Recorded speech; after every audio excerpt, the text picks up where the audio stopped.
Blessed be and a happy post-full moon in Cancer to all my people out there. In this video, I'm coming at you with kind of a fireside post-full moon chat, or I guess I should say a candleside post-full moon chat, talking about what is going to be coming up for each and all of us in a lot more universal themes or universal experiences because of this full moon we just had on the 13th of January. Now, you might be wondering, why am I coming and doing this after the full moon, or why am I coming in and doing it at all, since I did cover the full moon in the weeklies and the monthlies as well? Well, that is because I feel that it is important that while we do look and see what is going on the practical side of things, we also need to know what is going on when it comes to bigger lessons, loftier influences, as well as, again, the bigger picture and the smaller picture at the same time. And also, I would like people to remember that full moons and new moons and eclipses don't just come and do their work all on the day. They may be very intense days when those happen, but that is because those energies, those engagements of the planets are coming together and being imparted throughout all of our lives and getting down to business. But they're getting down to business during the influence period that follows the event itself. And so, when it comes to a regular full moon or a regular new moon, it's a 2-week influence period, and an eclipse, more like a few months. This is going to be more of a free-flowing deep dive. This is not really going to get too personal with any individual sign. I do want to say nobody should ever watch my public videos on YouTube and try to string them up to be personal readings. That is absolutely inimical to the point and the intention behind my work. But it is going to, I think, help you get a grasp of what everyone is kind of going through and where certain aspects of your own life could be getting activated or getting influenced or stimulated in order to precipitate some important jumps or important moves for yourself. And that is what this is all about, right? The bigger influences, the bigger lessons, and the bigger opportunities. Now, if you are looking to get a more personal reading with me, you are going to need to go to my website, integrativemysticism.com, or you can follow the links in the down bar below. And again, don't forget your weeklies and your monthlies if you're not watching those. And like, share, and subscribe. You know I appreciate it. And of course, the more engagement this channel gets, the more easy it is for me to find my people. So, what is going on when it comes to this full moon? This full moon is, like any other full moon, pushing for major culminations, transformations, page turns, chapter endings, chapter beginnings, and era shifts for all of us. This is a time where the energy is raised to what could be considered a zenith or an apex, so that it forces stories, forces circumstances, forces conditions in our lives to make a turn. Now, sometimes with full moons, we see things advance, we see things evolve, we see things grow, promote, level up, take on a greater and more profound presence, or we see things go through a transformation or a transfer period, or sometimes, yes, there could even be some endings or closures going on. Every full moon does it that way. Every full moon, however, is going to do it in a way that is in accordance with the sign that it is in when that full moon is actually happening. So we just had our full moon in Cancer. And so the way this full moon is getting down to business and making this happen, right, pushing this to happen, is through a great deal of support, a great deal of healing energy, a great deal of rejuvenation, and also provision, goods that are going to help us to attain or maybe even set up or establish some kind of permanent transition to a more secure place where we feel right at home in whatever corner of our world that this full moon is activating. So when we talk about feeling at home, right, it could be feeling more at home in the world because you feel at home in a good job, or you feel at home at a certain place, or you feel at home with a certain connection, or you feel more at home with a certain, new path or road or project that you're on.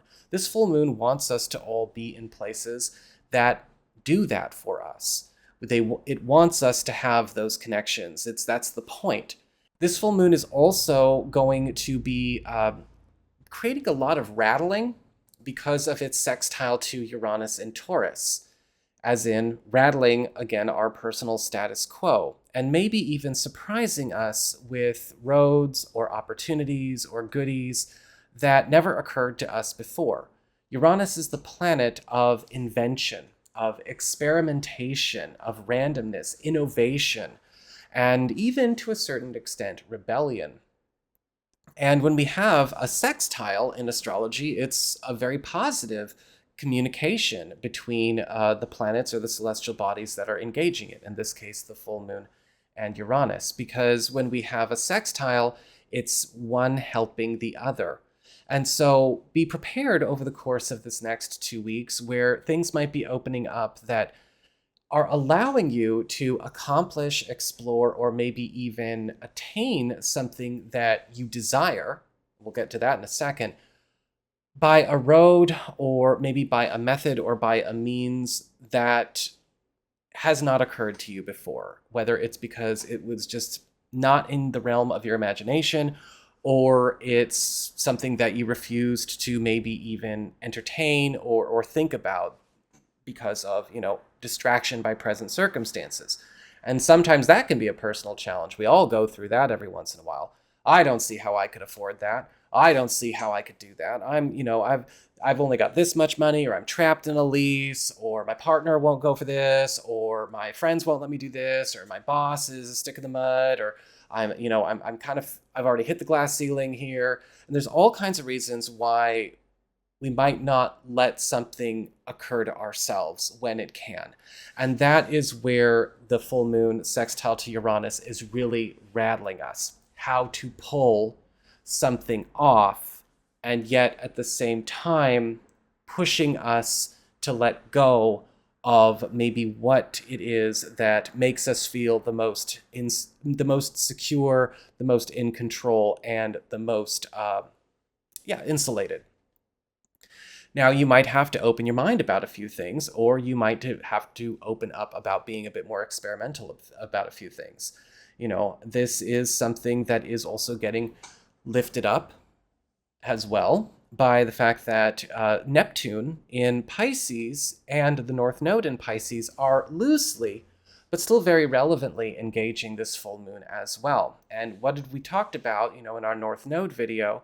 The North Node and Neptune working together, right, especially January, February, March, and April, is all about granting a deeply personal wish, or bringing home or granting a deeply personal wish or desire that we have not really had any kind of investment or exploration of. And these could be things that go way back.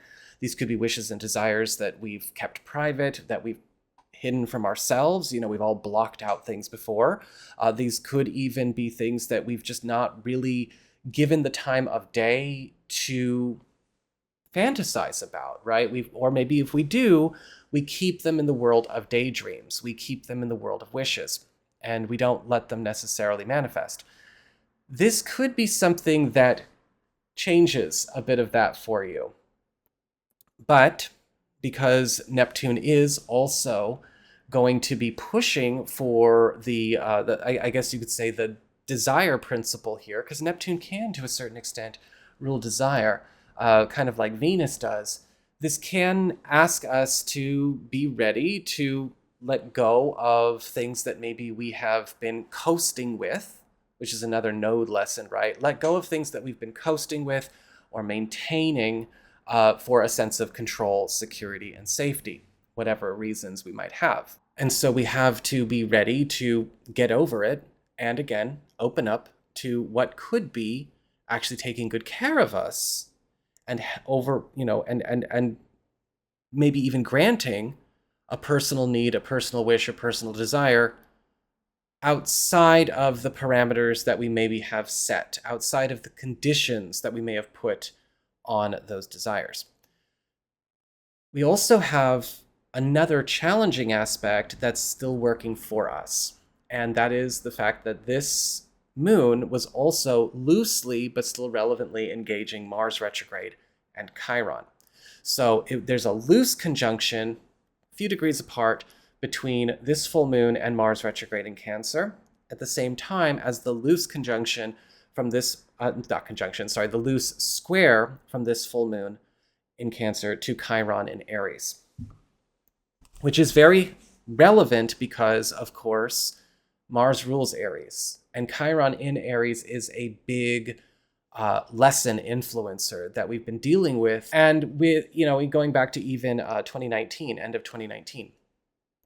And so with Chiron in Aries, there is, of course, the focus on our wounds, our hurts, right? Chiron is the wounded healer. I refer to Chiron as kind of like our baggage, our complexes, our damage, where we need healing and where we might need to pay attention to where we didn't heal right.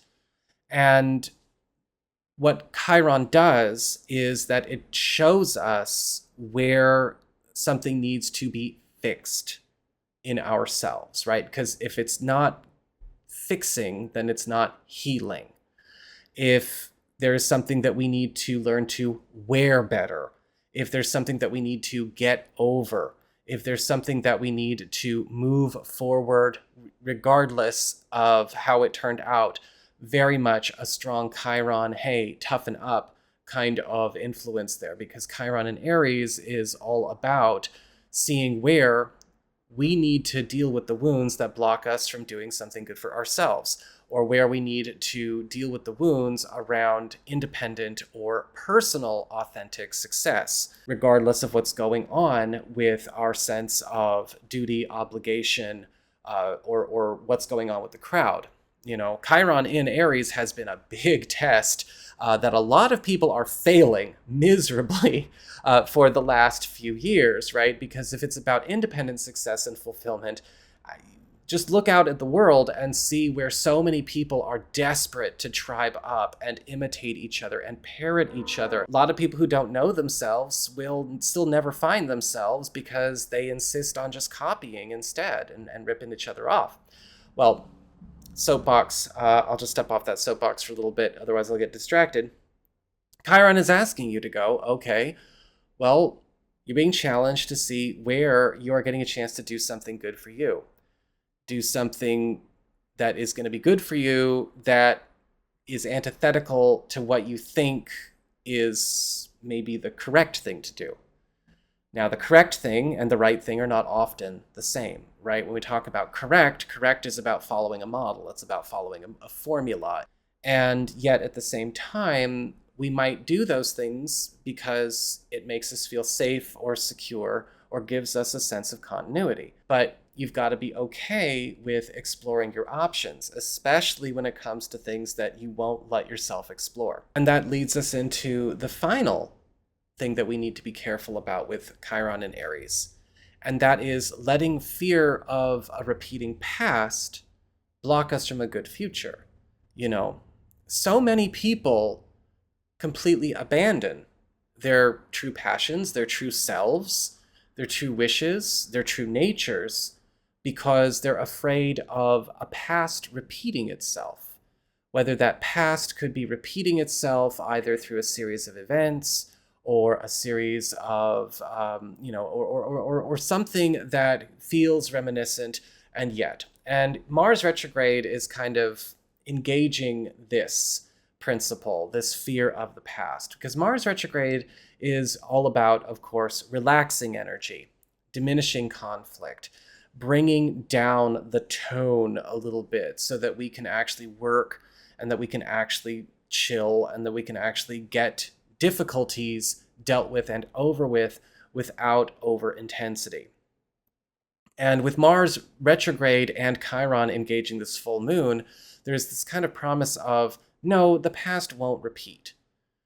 What are you blocking from engaging or exploring fully for fear of a repeating past? Oh, I don't want to put myself out there again. Oh, I don't want to put myself out there again. Oh, I don't want to try this again. I don't want to initiate this connection again. I don't want to apply for that job anymore. I don't want to risk humiliation. I don't want to risk this. I don't want to risk that. If you're worried about some kind of, old history or old influence controlling your reality, then you might need to let go of your attachment to whatever that was, again, or at least wear it better. Follow the Chiron lesson. And you might see suddenly over the course of this next 2 weeks some very important breakthroughs and some very important lucky breaks coming your way. But you've got to be, letting go of the fear of both a repeating past and the fear of maybe giving yourself what you want versus what you think you're supposed to do. And sometimes we need to have a big bit of a think with ourselves about that. Even I've been kind of dealing with that a little bit. And I've had to reconcile with a lot of issues around being seen. And I think the reason that that's there is because, I've had a lot of bad experiences to the point where I am worried that that's all that exists. And I have to get over that. So that's what I'm going to do. Where do you need to be ready to push through your own fear or your own concern about the past repeating and do something good for yourself? We've all got other personal things going on, I'm sure. We can't go into all of it right now in this video, of course. This is definitely aspecting some planets in my personal chart and more personal areas of my personal chart, and I'm sure it is for you as well.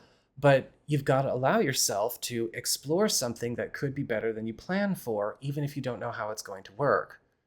And that's one of the biggest lessons we can learn with anything, in life anyway. You don't have to know how everything is going to work. You don't have to know how everything comes together. Sometimes obsessing over that is an indulgence, a cowardly indulgence, and a procrastination method. And so we've all got to be ready to get over that and take on something good instead. So just a bit of advice for how to move forward through the rest of January for all of you out there. I hope you found this video helpful. And if you did, don't forget, my name is Nico, Son of Selene, and if you ever want to get a personal reading with me, you can go on ahead to my website, integrativemysticism.com, or follow the links in the down bar below. And like, share, and subscribe. I appreciate it, and I will see you all again soon.